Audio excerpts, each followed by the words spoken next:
Hey everybody, this is Perch. The market takes care of things one way or another. Usually it takes a while, but it does seem to take care of things.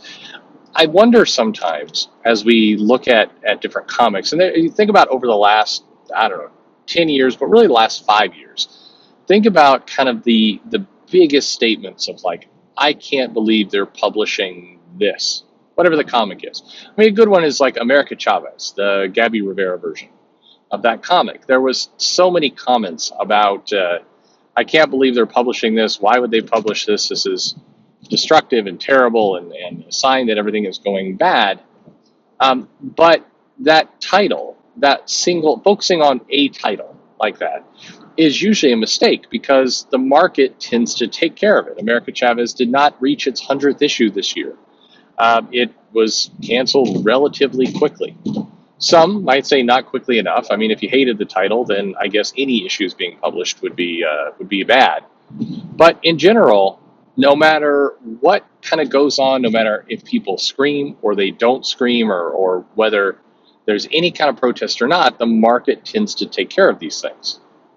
It doesn't happen quickly, and I do wonder if kind of this new phase of fandom, because once upon a time, if you were reading a comic book and you hated it, you could go into a shop, you could read it in a newsletter somewhere if this thing was out, you might be angry.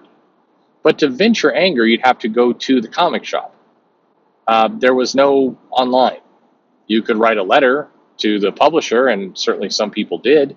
But if, and it was a huge if, somebody decided to actually print and respond to your letter, which really didn't happen, but if that rare occurrence did happen, it's like 3 to 4 months. Your anger gets shouted out, and it's 3 to 4 months before you get a response.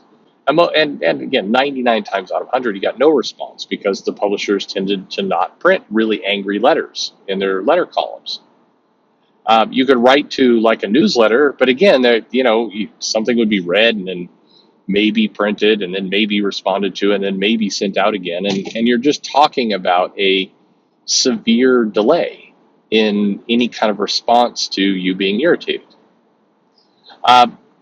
You could go to a comic shop, you have a conversation in real time, but generally speaking, if you try and have angry conversations about how something really sucks and that you wish it was gone, there's just not a lot to do, especially if you're talking to people who agree with you. If you're in a small group of friends, you're like, doesn't this suck? Yes, it does suck. It does suck. I hate this. Oh my God, I can't believe this is so terrible. And definitely I remember in the early 90s, people in the shop taking a comic out and doing kind of a live reading / roasting of this book, laughing at how terrible it was. That did happen, not very frequently because it really wasn't that entertaining, but also it tended to be a lot of laughter, a lot of joking, a lot of like, oh my God. Nobody really got super angry about it. And almost every time the title got either massively rebooted or canceled. And I think I'm reminded of this I was looking over kind of some old posters and kind of event nights and trivia night stuff that I haven't looked at in like 25 years. And on one of them it said it was this the Punisher had been turned into like an angel, and he was shooting out like spirit bullets, and it was a very weird Punisher. And I'm looking at some of the comments and some of the commentary, and it's like, don't worry, this title will be canceled soon enough, was a statement, and it was. That status quo of the Punisher didn't last, and it didn't last because it just wasn't a good take on the character. And so you see that, and then you think about how you compare that to, say, Gabby Rivera's America Chavez, and that title was extremely short-lived. It didn't last long, and it didn't last long because the sales were poor, and it didn't catch. If anything was weird about it, it's that there was this unnatural kind of both anger and defense, because I think it takes both sides of that coin to really get things moving. There were people who would go and talk up how amazing this book is. This is the biggest book for me. This is the best. And I think 9 times out of 10, those comments were pure trolls. I think that I don't think, I know, because many of the people say that they do this directly. There's people who get onto social media and they're like, let's poke at the angry fans. And so they'll figure out whatever title people are angry about, and then they'll express love for it. They'll post gifs about it. They're like, I'm going to buy 10 of these.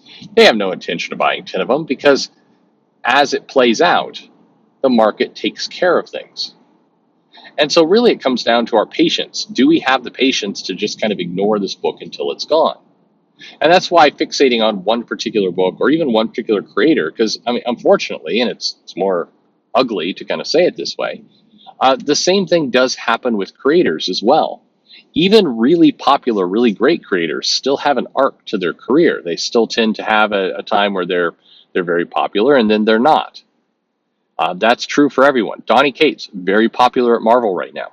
Let's check back in 10 years. Will he still be kind of the hot writer at Marvel? I mean, the evidence being history, suggests no. If he was, he would be 1 out of 1,000 creators where that's happened. You know, even Chris Claremont, who a guy in the 80s could do no wrong. His name was synonymous with sales, and he was the golden child of Marvel. Today, we're still waiting for his X-Men Legends book that will come out, I don't know, when somebody inside editorial decides to get back to him. That's where things are at. John Byrne, again, another one who was could do no wrong, was drawing like almost every cover for a while and just such a cornerstone of Marvel and then DC and then Marvel again. He was huge. And they're still making money off of him in omnibuses and trades and other things they've got out in reprints.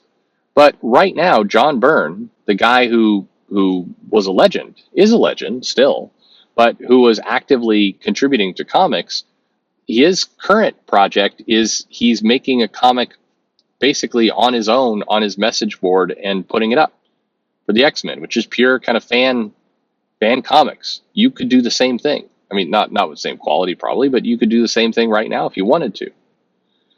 That's what I mean. The time takes care of everything. And then if you're not particularly talented, if you're one of the 999 out of 1,000 who do not have the kind of arc and presence and selling power of say a Chris Claremont or a John Byrne, the market typically takes care of your career relatively quickly. You have a couple of years where you're popular and then you're gone. Remember all the videos and the commentary about Mags Visaggio, and where are Mags's books? They're gone. Gabby Rivera, tons. Chelsea Kane. What is Chelsea Kane up to these days? What's Gabby Rivera up to these days? They don't even, like a more recent example, Tom King, still producing books for DC. But there was a time when Tom King was untouchable, where he was like his stuff was, you couldn't criticize it. And today, Tom King is, I mean, he's doing Supergirl, he's wrapping up Batcat and Rorschach, but it's not like anyone's really paying attention to Tom King anymore. He's become much less of a factor. Brian Michael Bendis is on Justice League, one of the top books for DC, and you don't hear his name much anymore in terms of hype and promotion. He's got this Leviathan series, but everything tends to get taken care of, from big names to small names. Time kind of wipes this stuff out. And so it's you can certainly get in there and kind of mix it up with a comic or a property and with this being good or this being bad or whatever it happens to be. You can do that. But there's more and more evidence to suggest that whether you do it or not, it kind of gets to the same place anyway. I mean, the question mark would become for all the people who people have been angry about, for the Max Bemuses of the world.